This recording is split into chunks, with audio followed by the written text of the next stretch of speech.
Apologize to your sister, Claire. Or hand over your office keys. That's how my father greeted me on a Tuesday morning, not as his daughter, but as a liability. His voice was cold, his expression measured, and my sister stood behind him with that practiced look of fragile innocence she'd perfected over the years. Hi everyone, my name is Claire Hastings, I'm 28 years old, and I learned too late that in my family, love came with contracts and signatures. My sister, Lena, was the company's marketing head, charming, photogenic, and catastrophically careless. Last week, she'd lost a key client after posting confidential pricing data in a public campaign. I'd covered for her in the report, but when our CFO asked questions, she panicked and blamed me. Father didn't even look at the data trail before calling me in. You embarrassed this family's reputation, Claire. Fix it. Apologize to your sister and make this right. Make what right? I asked. The truth. His jaw tightened. You forget who built this company. Who pays your bills? The silence in the boardroom was suffocating. My resignation had been sitting in my drawer for weeks, and signed, unposted, waiting. I smiled faintly.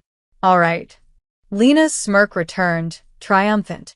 Father looked satisfied. Neither of them noticed the small company envelope I slipped into my purse as I walked out. That night, I sat in my apartment surrounded by the quiet hum of everything I'd built. Stacks of project binders, design mock-ups, client reports. All of it, my work.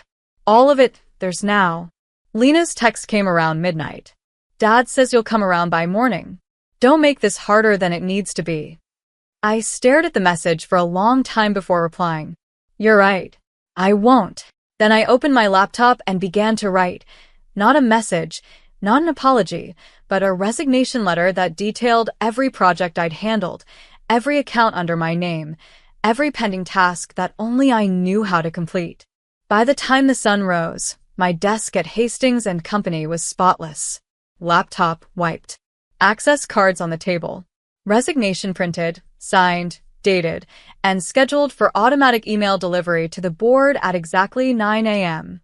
When I arrived at the office, Lena was waiting with coffee in hand, and that same insufferable smirk. Changed your mind already? She teased. Something like that, I said, placing my ID card on the desk. At 9:02, the company lawyer burst through the door, pale and breathless. Claire, tell me you didn't post it. Lena's laughter died mid-breath. My father froze in the hallway. I simply smiled. You told me to make things right.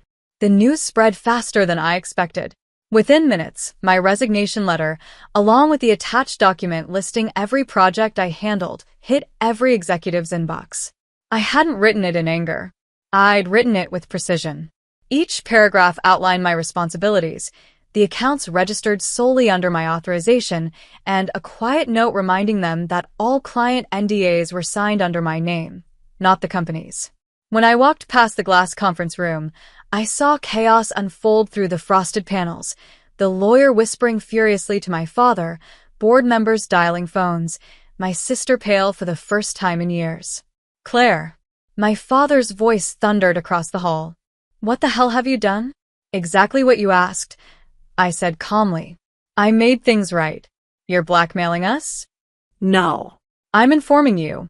Without proper transfer, those contracts are legally frozen until I reassign them. Lena stood behind him, trembling. You wouldn't ruin your own family. I met her eyes. Family implies loyalty, doesn't it? The silence that followed wasn't just heavy, it was terrified. The empire they'd built on my work was suddenly fragile. My father's expression cracked, a mix of fury and realization. Claire, come to my office. Now. I shook my head. No, Dad. For once, you'll come to mine. And I walked away, past the boardroom, past the whispers, straight to the future I was finally taking back. By noon, Hastings & Company was in quiet panic.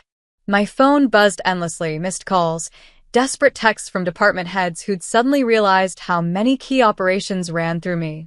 When I joined the company 5 years ago, I'd rebuilt their operations system from the ground up. My father never noticed the legal nuance I'd added, the independent consultancy clause. It gave me ownership over all digital frameworks I created, the backbone of their contracts, billing, and analytics. In simpler terms, the company didn't own its system. I did. The lawyer finally caught up with me outside the elevator. Claire, we can fix this. Retract the resignation. We'll draft a compensation package, make it right. Make me right, or make him comfortable? I asked. He faltered. Your father's under a lot of pressure. So am I. But unlike him, I earned mine. From across the lobby, Lena watched, mascara running, her confidence unraveling. You're destroying everything, Claire. I turned to her, my voice calm but sharp. No, I'm just taking back the part one built. That evening, I received an official message from the board, a request for an urgent negotiation. I closed my laptop, leaned back, and whispered to myself. Funny, all it took to finally be heard was silence. Tomorrow, they'd learn the cost of underestimating me. The next morning, I walked back into Hastings and Company, not as an employee, but as an independent consultant with leverage. The receptionist's eyes widened. Miss Hastings, your father said. I'm here for the board, I said calmly, handing her the official request they'd emailed the night before. Inside the conference room, the energy was brittle. My father sat at the head of the table, jaw tight. Lena beside him looked hollow. Around them, the board members whispered like men standing in smoke. Claire, my father began, forcing composure. We're willing to negotiate. You'll return, we'll revise your role and… No, I interrupted softly. You'll license my systems from me at market value. Annual renewal, full autonomy. One of the directors blinked. That could cost millions. I met his eyes. Then it'll remind you what I'm worth. The lawyer tried to intervene. We could offer partial. Don't, I said, turning to him. You advised my father to treat me like property. You don't get to moderate now. My father's voice broke through, low and cold. You're doing this to humiliate us. I smiled faintly. No, Dad. I'm doing this so you finally respect me. Silence. Papers shuffled. Someone cleared their throat. Finally, one of the senior board members spoke. Approve the licensing. Effective immediately. My father stared at me. The daughter he'd ordered to apologize, and for the first time, he had nothing left to say. By Friday, the licensing contract was signed. Every clause exactly as I'd written it. Hastings and Company would now pay quarterly royalties to use the very system they once dismissed as my side project. When I left that boardroom, I didn't look back. But by Monday morning, the ripple had already begun. Clients noticed the sudden shift in leadership dynamics. Emails now carried my signature as the system's consultant of record. Vendors called me directly, bypassing company channels. Lena tried damage control, posting forced smiles on social media about family unity and teamwork. The comments told another story. Didn't your sister design all your software? Why is she listed as an external partner now? At home, my father must have been fuming. I imagined him pacing in his study, realizing that the daughter he'd treated like an accessory now controlled the foundation of his legacy. That evening, a black car pulled up outside my apartment. The family lawyer stepped out again, envelope in hand. Your father wants to buy the system outright. Name your price. I smiled. He can't afford it. Not with what's coming next. He frowned. What's coming? I turned back toward my window, overlooking the city. An audit. Independent, transparent, and overdue. He froze. Claire, what did you do? I looked over my shoulder, voice calm. I did what he should have done years ago. I told the truth. The audit wasn't revenge, it was exposure. I'd quietly copied years of company data before resigning.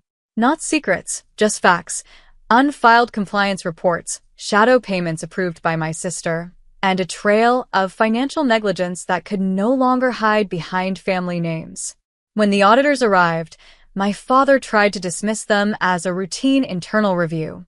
But they weren't from our department. They were from the state. The first day was chaos. The second was quiet. By the third, I received a call from the lawyer, his voice low and defeated. Claire, the investigators want to speak with you. I'm happy to cooperate, I said simply. It turned out Lena had approved campaign budgets under my login months ago, digital forgery that traced straight back to her. My father had authorized them blindly, signing without reading, too busy protecting the image of his golden child to notice the cracks forming under her. When confronted, Lena broke down. You always wanted to destroy us, she screamed. No, I said. I wanted you to stop destroying me. Within days, the company was forced to restructure. The board suspended my father temporarily, pending investigation. My sister was removed from her position entirely. For the first time, the empire that once silenced me had my name written across every page, not as an heir, but as the whistleblower who'd saved it. And, ironically, that's when they finally started calling me family again. 3 months later, Hastings and company held a private meeting to finalize the company's restructuring. I was invited, not as a daughter, not as an employee, but as an external consultant and stakeholder. When I entered the room, everyone stood. Even my father. His once commanding voice sounded smaller now, humbled by months of legal bruises and headlines. Claire, he began, we owe you more than an apology. Lena sat beside him, silent, eyes red. The smirk that used to haunt me was gone, replaced by quiet regret. I nodded, but said nothing. The new CEO, a board member I respected, handed me a folder. We'd like you to retain permanent rights to your system and oversee its upgrades independently. Your integrity kept this company from collapsing. I signed it without emotion. Justice doesn't need celebration, just closure. After the meeting, my father followed me to the parking lot. Claire, he said softly, I thought I was teaching you loyalty. Turns out, you were teaching me integrity. I looked at him, calm and steady. You taught me something too. Never to confuse silence with respect. He swallowed hard. Do you hate me? I smiled faintly. No, Dad. I just finally understand you. As I drove away, the office tower faded in the rearview mirror. For the first time, it didn't feel like escape. It felt like peace. Because this time, I wasn't running for my family. They were left chasing my respect.